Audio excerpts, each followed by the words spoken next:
ప్రేమ చేస్తే నువ్వు ఎక్కడ పాడైపోతావు అని చెప్పి తను చినిగిపోయిన బట్టలు వేసుకొని నీకు మంచి మంచి బట్టలు ఇప్పిస్తాడురా నాన్న. పాపం తను పరిగికో వికారాబాద్కో పంట మొత్తం తీసుకొని వచ్చిన తర్వాత పంట అమ్మిన తర్వాత ఒక 10,000 జేబులో పెట్టుకొని ఇంటికి వెళ్తా ఉంటే మధ్యాహ్నం 3 అవుతా ఉంటుంది, ఆకలి అవుతా ఉంటుంది నాన్నకు బాగా. నాన్న తిందామని చెప్పి ఒక రెస్టారెంట్ ముందర నిలబడి లోపలికి పోయి బిర్యానీ ఎంత ఉందని చెప్పి చూస్తే 250 రూపాయలు ఉంటుంది. నాన్నకు ఆకలి అవుతా ఉంటుంది, పేగులు మాడిపోతూ ఉంటాయి. అరే నేను ఈ పూట 250 రూపాయలు పెట్టి బిర్యానీ తింటే నా ఒక్కరి కడుపు నిండుతుంది, అదే ఇంటికి ఏమన్నా తీసుకుపోయినా అనుకో నా పిల్లలు కూడా హ్యాపీగా తింటారని చెప్పి తన కడుపు మార్చుకొని ఇంటికి మీ నాన్న వస్తాడు బాస్. రియల్గా మన నాన్న హీరో కదా. ఎన్నోసార్లు ఒక్కసారి ఇంటికి వెళ్ళిన తర్వాత నాన్న నీతో ఫ్రీగా ఉంటే అడగండి, నాన్న నీకు ఎన్ని కష్టాలు ఉన్నాయని చెప్పి పెద్ద చిట్టా చెప్తాడు బాస్. ఎన్నో అప్పులు ఉన్నాయి నాన్నకు, ఎన్నో ప్రాబ్లమ్స్ ఉన్నాయి నాన్నకు. అమ్మ మీరు ఆడపిల్లలాగా పుట్టినరు, రియల్గా మీ అమ్మ నాన్నకు సెల్యూట్, మిమ్మల్ని చదివిపిస్తున్నారు. రియల్గా సెల్యూట్ వాళ్ళకి. ఎందుకంటే ఆడపిల్ల పుట్టిందని చెప్పి చాలా మంది బాధపడతా ఉన్నారు. ఆడపిల్ల పుట్టినా సరే చదివిస్తున్నారు, రేపు పొద్దున నీ పెళ్లి ఎట్లా చేయాలని చెప్పి ఇప్పటి నుంచి ఆలోచిస్తారు. అమ్మ పాపము నా కూతురికి ఎలాంటి భర్తను తీసుకురావాలి, ఎంత కట్నం ఇవ్వాలి, ఎంత బంగారం పోగు చేయాలని చెప్పి పాపం నాన్న పిచ్చోన్లాగా బయట నీ కోసం కష్టపడుతున్నాడు రా. ఈరోజు హ్యాపీగా ఇక్కడ నవ్వుకుంటా కూర్చున్నావు కదా, ఇంటికి వెళ్తే నాన్నని ముఖం మీద తిడుతున్నావు కదా, పెద్దగా అయిపోయినావు అని చెప్పి 10th క్లాస్కి వచ్చినావు అని చెప్పి. కానీ ఈ టైం మీ నాన్న గురించి ఆలోచన చేయి. ఎక్కడనో చైన్లో పని చేస్తున్నాడు పాపం, కూలి పని చేస్తున్నాడు పాపం, ఆటో నడిపిస్తున్నాడు పాపం. 365 రోజులు నీ కోసం పని చేసేటటువంటి కష్టపడేటటువంటి పిచ్చోడురా మీ నాన్న. మరి ఇంకో దేవత గురించి చెప్పున్నా, నిజంగా భగవంతుడు అనేవాడు ఉన్నాడో లేడో నాకైతే తెలియదు, కానీ 9 నెలలు మోసిన బాస్ అమ్మ మనని. కానీ ఇంటికి పోతే అమ్మకు మనం ఏమి ఇస్తున్నాం తెలుసా? నీకేం తెలియదు ఊకో, మాట్లాడక ఎక్కువ మాట్లాడక, నీకేం తెలుసు స్కూల్ గురించి, నీకేం తెలియదు ఊకో అని చెప్పి అమ్మని చీటికి మాటికి తిడుతున్నాం. రియల్గా గుండె మీద చేసుకొని చెప్పండి, అమ్మతో ప్రేమగా మాట్లాడి ఎన్ని రోజులు అయింది. చాలా మంది పిల్లల్ని చూస్తూ ఉంటా నేను, వాళ్ళ అమ్మ నాన్న చనిపోయినప్పుడు ఎవరి జీవితంలో జరగొద్దా నేను అనుకుంటున్నా, కానీ ఖచ్చితంగా ఏదో ఒక రోజు మన అమ్మ మన నాన్న మనల్ని వదిలేసి వెళ్ళిపోతారా. ఎందుకంటే పెద్దగా అవుతూ ఉంటారు, వయసు ఎక్కువ అవుతూ ఉంటుంది కాబట్టి ఏదో ఒక రోజు మన అమ్మ మన నాన్న మనల్ని వదిలేసి వెళ్ళిపోతారు. అమ్మ నాన్న లేని వాళ్ళని అడగండి, వాళ్ళ విలువ ఏందో చెప్తారు. నాన్న లేని వాళ్ళు ఎవరున్నారా ఇక్కడ? వాళ్ళని అడగండి, నాన్న లేని జీవితం ఎంత ఘోరంగా ఉంటుందో. నాన్న లేని వాళ్ళని అడగండి, ఎవరైనా పిల్లల్ని వాళ్ళ నాన్న దొరకపోతే వాళ్ళకి అనిపిస్తుంది, అరే మా నాన్న ఉంటే ఇట్లా తీసుకుపోతుండేనేమో, మా నాన్న ఉంటే స్కూల్కి వస్తుండేనేమో నా గురించి అని చెప్పి చాలా బాధ అనిపిస్తుంది. మరి ఈ రకంగా ఒక తల్లి 9 నెలలు మోస్తుంది మీ అమ్మ. అమ్మని ఇంటికి పోతే మనం చీటికి మాటికి తిడతా ఉన్నాం, చీటికి మాటికి కసురుకుంటా ఉన్నాం, నీకేం తెలియదు అంటున్నాం. 9 నెలలు కడుపులో మోసేటప్పుడు ఎన్నో హాస్పిటళ్ళు తిరిగింది, ఎన్నో గుడులు తిరిగింది, ఎన్నో మందులు మింగింది, తనకు ఇష్టం లేని ఫుడ్ తీసుకున్నది అమ్మ. స్కూల్కి వెళ్ళేటప్పుడు బ్యాగ్ బరువు అయితే మన ఫ్రెండ్కి ఇస్తాం పట్టుకోరకో సేపు అని చెప్పి, కానీ లోపల 2 కిలోల బరువు, 2 కిలోల బరువును లోపల పెట్టుకొని 9 నెలలు మోసిందిరా మీ అమ్మ. ఆడపిల్లవో తెలియదు, మగపిల్లగాడవో తెలియదు, అందంగా ఉన్నవో తెలియదు, వికారంగా ఉన్నవో తెలియదు, పుట్టిన తర్వాత వాళ్ళని చూసుకుంటావో తెలియదు, చూసుకోవో తెలియదు.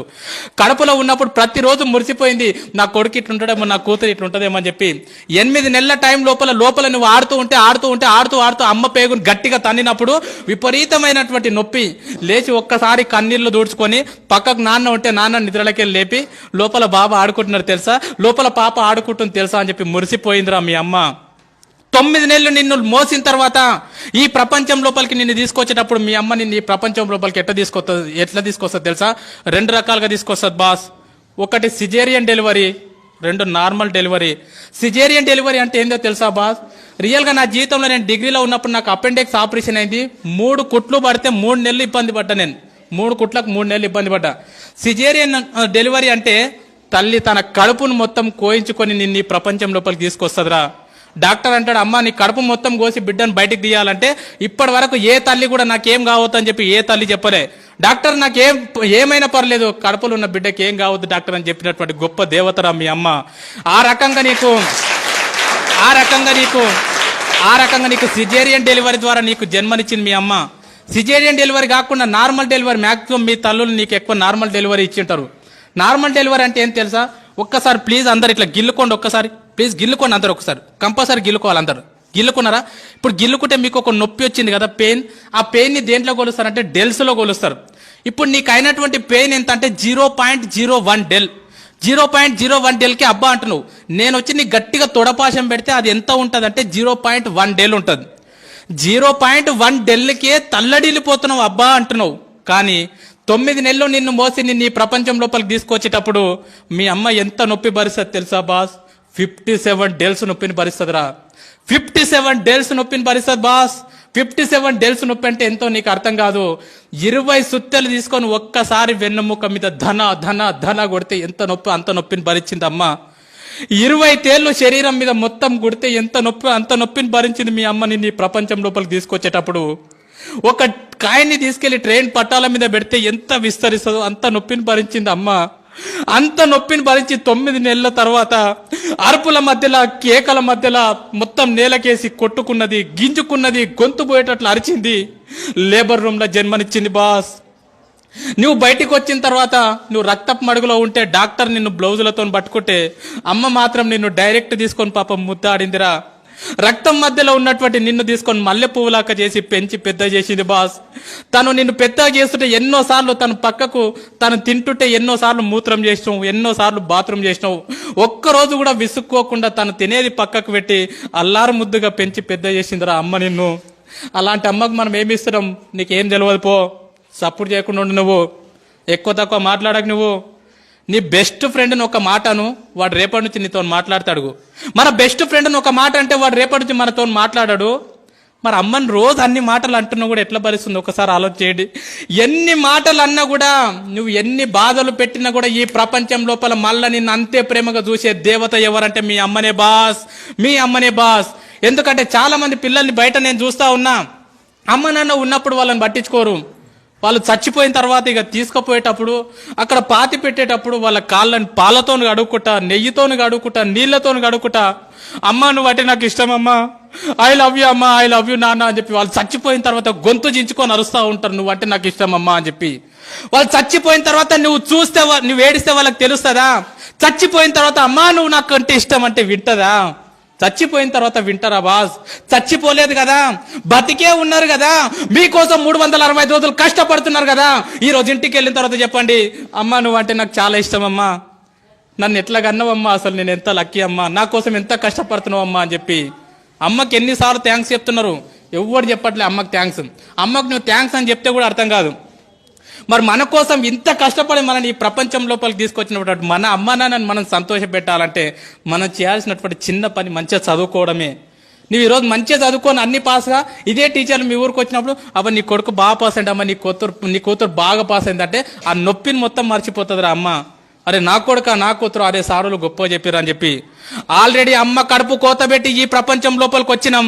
రేపు పొద్దున కాలేజ్ చేస్తుంటేనో ఇంకేదో చేస్తుంటో ఎవరో పరిచయం అయ్యారో చెప్పి ముఖం తెలవని వాళ్ళతో ఇంట్లోకి వెళ్ళిపోయి అమ్మ నాన్న గుండెల మీద దాన్ని వెళ్ళిపోవద్దురా. ఎంతమందిని చూస్తున్నాం బయట, యూట్యూబ్లో చూస్తున్నాం, దాంట్లో దీంట్లో చూస్తున్నాం. ఎవరో ముఖం తెలియనోడు పరిచయం అయితే 2 సంవత్సరాల పరిచయానికి అమ్మ నాన్నని కాదంటున్నారు. వద్దుపో, మీరు వద్దు, నాకు వీడే కావాలి. ఎంత బాధ ఉంటుంది పాపం. 9 నెలలు మోసి అంత నొప్పి భరించి ఈ ప్రపంచంలోకి తీసుకొచ్చినటువంటి ఒక కూతురు నువ్వు వద్దుపో నాకు వీడు కావాలని చెప్పి గుండెల మీద తన్ని వెళ్ళిపోతుందంటే ఆ తల్లిదండ్రులకు ఎంత బాధ ఉంటుందో ఆలోచన చేయండి. నా నంబర్ 1 స్కూల్లో చదువుతున్నటువంటి ప్రతి అమ్మాయికి ప్రతి అబ్బాయికి చేతులు ఎత్తి నమస్కరించి చెప్తున్నా, జీవితంలో మీ పెళ్లి చేసే అదృష్టం మీ అమ్మ నాన్నకి ఇవ్వండిరా. మీ పెళ్లి చేసే అదృష్టం మీ అమ్మ నాన్నకి ఇవ్వండి. రేపు పొద్దున మీ పెళ్లి చేసే టైంకి ఊరు తిరగాలి నీకోసం, నా కూతురుకు అబ్బాయి కావాలని చెప్పి, నా కొడుకుకు అమ్మాయి కావాలని చెప్పి ఊరు తిరగాలి. అంతేగాని ముఖం తెలియనుతో నువ్వు వద్దు అని చెప్పి అమ్మ నాన్నను వదిలేసి మాత్రం వెళ్ళిపోకండి. అమ్మ నన్ను వదిలేసి వెళ్ళిపోయినాం అనుకో బాస్, వేస్ట్. నన్ను అడిగితే చాలా వేస్ట్. ఎంతో మంది చేస్తూ ఉన్నారు బయట, వాళ్ళకి తెలియదు ఇంపార్టెన్స్. సరే ఈ ఎగ్జామ్లో బాగా కష్టపడతాం, చదువుకుంటాం, ఇంట్రెస్ట్ పెట్టి ఈ ఫైర్ నీకు అర్థమైంది. ఇన్ కేస్ నువ్వు ఎంత కష్టపడి చదువుకున్నా రేపు పొద్దున యాన్యువల్ ఎగ్జామ్ అప్పుడు నీ హెల్త్ బాగాలేకనో సంథింగ్ ఏదో ఫెయిల్ అవుతావు. ఒక్కొక్కసారి ఫెయిల్ అవుతాం. ఫెయిల్ అయితే వేస్టా? కాదు. మరి మా 10 పాయింట్స్ తెచ్చుకోమన్నాక తెచ్చుకోండి, మ్యాక్సిమం ప్రయత్నం చేయండి. అనుకోకుండా కనుక ఫెయిల్ అయినారనుకో, దయచేసి చెప్తున్నా, మన లైఫ్లో సూసైడ్ అనే మాట ఉండొద్దు. సూసైడ్ చేసుకోవద్దు. ఎందుకంటే మనం చచ్చిపోయినాం అనుకో బాస్, నువ్వు ఫెయిల్ అయినావు అని చెప్పి సూసైడ్ చేసుకుంటే ఈ స్కూల్కి నీకంటే మంచి స్టూడెంట్ వస్తాడు, నీ ఫ్రెండ్కి మంచి ఫ్రెండ్ దొరుకుతాడు. కానీ మీ అమ్మ నాన్నకు మళ్ళీ ఇలాంటి కూతురు ఇలాంటి కొడుకు దొరకడరా. అందుకే ఒక్క విషయం బాగా గుర్తుపెట్టుకోండి, లైఫ్లో ఎన్ని కష్టాలు వస్తే ఫ్యూచర్ అంత బాగుంటుంది. లైఫ్లో ఎన్ని ప్రాబ్లమ్స్ వస్తే నీ భవిష్యత్ అంత బాగుంటుంది. చాలా మంది పిల్లలు అంటారు, సార్ మా ఇంట్లో ఫుల్ ప్రాబ్లమ్స్ ఉన్నాయి సార్, అసలు వేస్ట్ సార్ అంటారు. మనము హాస్పిటల్కి వెళ్ళినప్పుడు, హార్ట్ హాస్పిటల్కి వెళ్ళినప్పుడు ఈసీజీ తీస్తారు కదా, ఈసీజీ తీసినప్పుడు ఇట్లా వస్తుంది, అది లైన్ చూసిరా, సినిమాలో చూపిస్తారు, టొయ్ టొయ్ టొయ్ టొయ్ అని వస్తుంది. అట్లా రాకుండా టొయ్ అని వచ్చిందంటే దాని అర్థం ఏంది? చచ్చిపోయిండని అర్థం. మిత్రమా, నీ జీవితం లోపల కూడా కష్టాలు లేకుండా కన్నీళ్ళు లేకుండా జీవితం ఇట్లా సాపిగా సాగిపోతుందంటే నువ్వు చచ్చిపోయినటువంటి శవంతో సమానం. నీ జీవితం లోపల కూడా కష్టాలు వస్తున్నాయి, సుఖాలు వస్తున్నాయి, కన్నీళ్ళు వస్తున్నాయి, ఒడిదుడుకులు వస్తున్నాయి, ఫెయిల్ అవుతున్నాం, పాస్ అవుతున్నాం అంటే నువ్వు బతికున్నావని అర్థం మిత్రమా, బతికున్నావని అర్థము, బతికున్నావని అర్థం. స్వామి వివేకానంద అంటాడు, కెరటాలు నాకు ఆదర్శం, పైకి లేస్తున్నందుకు కాదు, కింద పడ్డ ప్రతిసారి పైకి లేస్తున్నందుకు. ఎన్నిసార్లు ఫెయిల్ అవుతున్నాం అనేది ఇంపార్టెంట్ కాదు, ఫెయిల్ అయిన ప్రతిసారి మళ్ళీ పాస్ కావడానికి ప్రయత్నం చేస్తున్నామా లేదా అనేది ఇంపార్టెంట్. 10 సార్లు ఫెయిల్ అయినా సరే 11వ ప్రయత్నం చేయండి, అదే నిజమైనటువంటి చదువు. నన్ను అడిగితే ఫెయిల్ అయితే బాధపడొద్దు, సబ్జెక్ట్ పోతే బాధపడొద్దు, ఎందుకంటే జీవితం అనేది చాలా నేర్పుతుంది. అడగండి మీ టీచర్లను, ఎప్పుడన్నా ఫ్రీగా ఉన్నప్పుడు, సార్ మీరు ఎప్పుడన్నా ఫెయిల్ అయినరా? ఖచ్చితంగా ఏదో ఒక దగ్గర ఫెయిల్ అయినామని చెప్తారు వాళ్ళు, ఖచ్చితంగా ఫెయిల్ అయినరు. సపోజ్ ఫర్ ఎగ్జాంపుల్ చూడండి, 10th క్లాస్ ఫెయిల్ కాలే పోయినావు, ఇంకో విషయం చెప్తాం, పాస్ అయినోడు ఒకటేసారి రాస్తాడు ఎగ్జామ్, ఫెయిల్ అయినోడికి 2 సార్లు ఛాన్స్ ఉంటుంది రాసేది, అవునా కదా? సో 10th క్లాస్ ఫెయిల్ అయినావు, హ్యాపీగా వెళ్ళిపోయినావు, ఇంటర్మీడియట్ మంచిగా నడిచిపోయింది, డిగ్రీ మంచిగా నడిచిపోయింది, ఇంకేదో నడిచిపోయింది. నీ జీవితంలో ఎక్కడ ఫెయిల్యూర్ లేకుండా ఇట్లా జీవితం సాఫీగా సాగిపోతుంది. రేపు పొద్దున జాబ్ చేసేటప్పుడు నీకు ఫెయిల్యూర్ వచ్చింది అనుకో, ఖచ్చితంగా హార్ట్ అటాక్ వచ్చి స్పాట్లో చచ్చిపోతావు నువ్వు. ఎందుకంటే నీకు ఫెయిల్యూర్ అంటే తెలియదు, ఓటం అంటే తెలియదు. అందుకే నేనేం చెప్తానంటే చాలా మంది పిల్లలకు ఆటలు ఆడమని చెప్తాం. ఆటలు ఆడడం అనేది ప్రైవేట్ స్కూల్లో ఏడుంటుంది మిత్రమా, ఇలాంటి గవర్నమెంట్ స్కూళ్ళలో మాత్రం ఉంటుంది. ఏ స్కూల్కు గ్రౌండ్ ఉన్నా చూడండి, ఏ స్కూల్కు గ్రౌండ్ లేకుంటుంది. ఆటలు ఆడితే ఏమవుతుందంటే, మనం కబడ్డీ ఆడినాం అనుకో, ఓడిపోతే ఏమంటాం, అరే మళ్ళీ ఆడదాంరా, మళ్ళీ ఆడదామారా, ఓయ్ మళ్ళీ ఆడదామా, ఎంత స్పిరిట్ ఉంటుంది తెలుసా. క్రికెట్ ఓడిపోయినాం అనుకో, అరే రేపు మళ్ళీ బెట్టు కట్టుకుందాంరా. ఎన్నిసార్లు ఓడిపోయినా మళ్ళీ ఏమంటున్నావు, అరే ఇంకోసారి ఆడదాంరా అంటున్నావు. ఆటలు నీ జీవితానికి అవి నేర్పుతాయి. ఎన్నిసార్లు ఫెయిల్ అయినా సరే మిత్రమా, బాధపడకు, కన్నీళ్లు పెట్టుకోకు, మళ్ళీ లేచి ప్రయత్నం కొనసాగించు. నా దృష్టిలో ఫెయిల్ అయితే ఫెయిల్ అయినట్లు కాదు, ఫెయిల్ అయిన తర్వాత పాస్ కావడానికి ప్రయత్నం చేయకపోతే నువ్వు ఫెయిల్ అయినట్లు.